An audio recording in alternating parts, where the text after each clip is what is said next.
अब हम अपना नेक्स्ट लेक्चर कंटिन्यू करते हैं। Scar is a fibrous mark left on the skin after a surface injury और वुंड हैज़ हील्ड।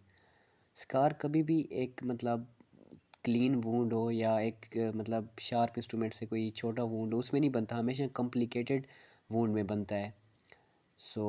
ये जब कोई वुंड सेकेंडरी इंटेंशन से हील करे ना तो हमेशा एक परमानेंट मार्क रह जाता है, वो स्कार होता है। वो नॉर्मल भी हो सकता है, एबनॉर्मल भी। अब इसके डिमेरिट्स क्या हैं? एक नॉर्मल स्किन हीलिंग हो और स्कार, इसके आपस में क्या डिमेरिट्स हैं?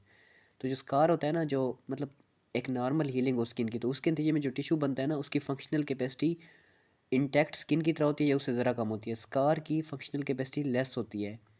इसके अलावा स्कार में दोबारा नर्व्स रीजनरेट नहीं होती स्कार वाले एरिया में, और ये जो यूवी रेज होती है ना, उसके लिए भी ज़्यादा सेंसिटिव है। स्कार एडवर्स स्कार्स भी हो सकते हैं, एसिम्प्टोमेटिक भी हो सकते हैं। अगर सिम्प्टोमेटिक हो तो एडवर्स स्कार्स हैं। अब उनमें किलोइड आ जाते हैं, hypertrophied scar, contracted scar, tattoos, stitch scar, expanded scars. इसकी फर्दर टाइप्स हैं एडवर्स स्कार्स की। तो जो हमने पढ़नी है ना, बेसिकली वो एक किलोइड पढ़नी है और हाइपरट्रॉफिड स्कार पढ़नी है, और ये हमारे एग्जाम पॉइंट ऑफ व्यू से भी बहुत ज़्यादा इंपॉर्टेंट है। किलोइड बेसिकली क्या है, लेकिन इससे पहले मैं आपको एक टेबल दिखा देता हूँ बुक में। चलें जी, ये डिफरेंस है एक नॉर्मल, मेच्योर, इमेच्योर और एडवर्स स्कार्स का। जो नॉर्मल मेच्योर स्कार हो ना, उसकी जो सबसे इंपॉर्टेंट बात होती है वो हमेशा फ्लैट होता है, वो कभी भी रेज नहीं होता। ये सबसे मेन बात है इसकी। बाकी हाइपोपिगमेंटेड भी हो सकता है, हाइपर पिगमेंटेड भी। और इसका ग्रोथ पैटर्न क्या है, ये स्लोली स्लोली कंट्रैक्ट करता है ओवर द टाइम। और इसका काज क्या है, नॉर्मल टिश्यू रिपेयर, उसके नतीजे में बनता है। एडवर्स नहीं होता ये। इमेच्योर स्कार स्लाइटली एलिवेटेड होता है और समटाइम्स इच्ची भी होता है, इसमें प्यूराइटिस भी खारिश वगैरह भी होती है, जो कि नॉर्मल मेच्योर स्कार में नहीं होती। बाकी immature scar with the passage of time mature scar में टर्न होता है। ये भी नॉर्मल टिश्यू रिपेयर के नीचे में ही बनता है। इसके अलावा अब हम पढ़ते हैं दो एडवर्स स्कार, हाइपरट्रॉफिड और किलोइड। जो हाइपरट्रॉफिक हो ना, किलोइड, ये दोनों एडवर्स स्कार्स हैं, दोनों रेज्ड होते हैं, दोनों इच्ची होते हैं। इनमें आपस में जो फ़र्क है ना, वो मेन फ़र्क ये है कि हाइपरट्रॉफिक स्कार अपने बॉर्डर्स तक कन्फाइंड होता है, इधर उधर नॉर्मल टिश्यू में एक्सटेंड नहीं करता। किलोइड आसपास वाले नॉर्मल टिश्यू में भी एक्सटेंड करता है। बाकी हाइपरट्रॉफिक स्कार जो होता है ना, ये सेल्फ लिमिटेड होता है। ये एक हद तक तो एक्सटेंड करता है, उसके बाद ये with the passage of time regress कर जाता है, लेकिन टाइम ज़्यादा लगता है।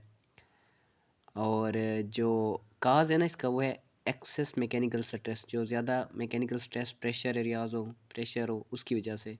किलोइड इसकी जेनेटिक प्रीडिपोजिशन, जेनेटिकली ससेप्टिबल इंडिविजुअल्स में हो सकता है, माइनर ट्रामा से भी रिजल्ट करता है। इसकी टियोलॉजी क्लियर एग्जैक्ट हमें पता नहीं है, और इसका रिकरेंस रेट भी बहुत ज़्यादा है। अब हम किलोइड को डिटेल में पढ़ते हैं। किलोइड एक एबनॉर्मल स्कार है, जो जिसकी मेन बात मैंने आपको क्या बताई है कि अपनी बाउंड्रीज से एक्सटेंड करता है, सराउंडिंग नॉर्मल टिश्यू में जाता है।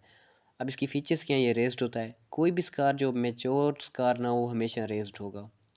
इसमें पेन होगा, प्यूराइटिस, और इसकी टियोलॉजी क्लियर नहीं है। मोस्टली ये देखा गया कि जो वो फैक्टर्स जो इनहिबिट करते हैं नॉर्मल हीलिंग प्रोसेस को, जैसे इन्फेक्शन, ट्रामा, फॉरेन बॉडी, ये उनके साथ एसोसिएटेड होता है। लेकिन ये बात 100% एक्यूरेट नहीं है, क्योंकि एक नॉर्मल क्लियर वुंड में भी किलैड कभी कभी बन जाता है। इसकी टियोलॉजी अनक्लियर है।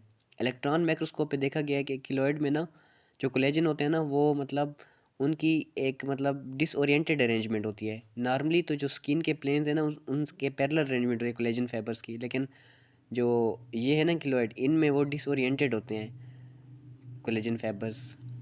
बाकी हाइपरट्रॉफिक स्कार्स, ये वाइडेंट अनसाइटी स्कार होते हैं। इनके लुक बहुत अनसाइटी होता है, लेकिन ये अच्छी बात है कि सराउंडिंग नॉर्मल टिश्यू में एक्सटेंड नहीं करते। बाकी ये है कि with the passage of time ये रिग्रेस भी करते हैं, एक हद तक बड़े होते हैं, उसके बाद रिग्रेस भी कर जाते हैं। साइन एंड सिम्टम्स क्या है, वो कोई भी एबनॉर्मल स्कार हो, वो कंट्रैक्ट करेगा, उसके नतीजे में कंट्रैक्चर्स बनेंगे। बाकी पेन, प्यूराइटिस, और उस जगह पे मूवमेंट रिस्ट्रिक्ट होगी, क्योंकि मैंने आपको पहले भी बताया था कि स्कार का डिमेरिट पॉइंट ये है कि स्कार नॉर्मल टिश्यू से लेस फंक्शनल होता है। अब हम मैनेजमेंट पढ़ते हैं इसकी। जो मैनेजमेंट है ना, उसमें ट्रीटमेंट से ज़्यादा इंपॉर्टेंट है प्रिवेंशन। स्कार की ट्रीटमेंट इतनी इफेक्टिव नहीं है, इसकी प्रिवेंशन इफेक्टिव है। आप स्कार बनने ही ना दें। सो प्रिवेंशन के लिए हमें, जब हम एक वुंड को मैनेज करते हैं ना, उसकी ट्रीटमेंट करते हैं, हमें केयरफुल प्लानिंग करनी पड़ती है कि ये स्कार ना बने। सो हम कैसे प्रिवेंट कर सकते हैं? एक तो उस एरिया की टेंशन को डिक्रीज़ करें, क्योंकि टेंशन ज़्यादा हो तो उस एरिया की लिम्फ की जो सप्लाई है ना, ब्लड सप्लाई, वो कंप्रोमाइज़ होती है। टेंशन अगर इंक्रीज़ हो जाए, सो उसकी वजह से लिम्फ का इस्कीमिया हो सकता है। जब ब्लड सप्लाई कम हो जाएगी, ब्लड प्रॉपर नहीं होगा, तो हीलिंग स्लो होगी, हीलिंग प्रॉपर नहीं होगी, उसके नतीजे में स्कार बन सकता है। बाकी जो वुंड को हमने इंसाइज़ करना है ना, वो हम अलोंग द स्किन क्रीज़ करें, क्योंकि जो स्किन क्रीज़ के अलोंग वुंड वुंड इंसाइज़ हो ना, उसकी नॉर्मल हीलिंग होती है। जो स्किन क्रीज़ के अलोंग ना हो, वो फिर स्कार बन सकता है उसमें। बाकी जो जिस मटेरियल से हमने सुचर करना है, उसकी भी केयरफुल सिलेक्शन करनी पड़ती है। बाकी हाइपॉक्सिया और पोस्ट ऑपरेटिव इन्फेक्शन को भी हमें मिनिमाइज़ करना पड़ता है, क्योंकि अगर इन्फेक्शन हो जाए वुंड में, तो स्कार फॉर्मेशन का चांस ज़्यादा बढ़ जाता है। ट्रीटमेंट एज सच इतनी इफ़ेक्टिव नहीं है जितनी कि प्रिवेंशन के स्कार बनने ना दें, लेकिन जो ट्रीटमेंट है उसमें एक जनरल मेजर्स हैं, जैसे कंप्रेशन स्टॉकिंग्स, गर्म कपड़े, मोटे कपड़े वो पहनाने हैं, ताकि वो मतलब ब्लड सप्लाई ज़्यादा रहे, वो एरिया वार्म रहे। मेडिकेशंस में स्टीराइड स्टीराइड हम देते हैं, आईवी इंजेक्शन देते हैं। जो स्कार वाला एरिया ना, उसमें हम मतलब हर 4 to 6 वीक्स तक के बाद हम इंजेक्शन लगाते हैं स्टीराइड का, ट्रामसिनोलोन का। वो कब तक लगाना होता है? जब तक एक रेज्ड स्कार फ्लैट नहीं हो जाता, तब तक हमने हर 4 to 6 वीक बाद एक इंजेक्शन लगाना है। और ये 50 to 100% इसका मतलब इफ़ेक्टिवनेस है, ये काफ़ी इफ़ेक्टिव है। अगर एक स्कार बहुत ज़्यादा मतलब बड़ा हो जाए, या मतलब जनरल मैनेजमेंट से, मेडिकेशन से ठीक ना हो, फिर हमें स्पेसिफिक इंटरवेंशन करनी पड़ती है, फिर हमें सर्जरी से एक्सरसाइज करना पड़ता है उसे। लेकिन सर्जरी अगर हम अकेली करें तो इसका नुकसान ये है कि रिकरेंस रेट बहुत ज़्यादा है स्कार का सर्जरी से। सो सर्जरी के बाद हमें रेडियोथेरापी करनी पड़ती है, ताकि स्कार दोबारा ना बने। इसके अलावा और जो मैनेजमेंट्स हैं, उनमें क्रायोथेरापी है, लेज़र सर्जरी है, ये न्यूअर टेक्निक्स हैं। इसके अलावा मैं आपको पिक्चर्स दिखा देता हूँ। जो किलोइड्स होते हैं ना, ये बेसिकली बनते हैं शोल्डर पे, फेस पे, स्टर्नम पे। सो ये शोल्डर पे किलोइड है। अब ये किलोइड देखें, ये काफ़ी बहुत ज़्यादा बड़ा हो गया है। इसके लिए अब हमें सर्जिकल एक्सीजन करनी पड़ेगी, उसके बाद रेडियोथेरापी। ये जनरल मेडिकेशन से ठीक नहीं होगा, ये मतलब एक कॉम्प्लिकेटेड किलोइड है। ये हमारा हेपाट्रॉफिक स्कार है। हेपाट्रॉफिक स्कार नॉर्मली फ्लेक्सर सरफेस पे बनता है। चलें जी, ये लास्ट टेबल है, इस पे हम अपना लेक्चर एंड कर देंगे। सो कंपैरिजन है किलोइड और हेपाट्रॉफिक स्कार का। अब काज की बात करें तो हेपाट्रॉफिक स्कार तो क्या मैकेनिकल स्ट्रेस टेंशन से रिलेटेड है। किलोइड का एग्जैक्ट काज अननोन है। ये मतलब एक क्लियर वुंड में भी बन सकता है और कॉम्प्लिकेटेड में भी बन सकता है।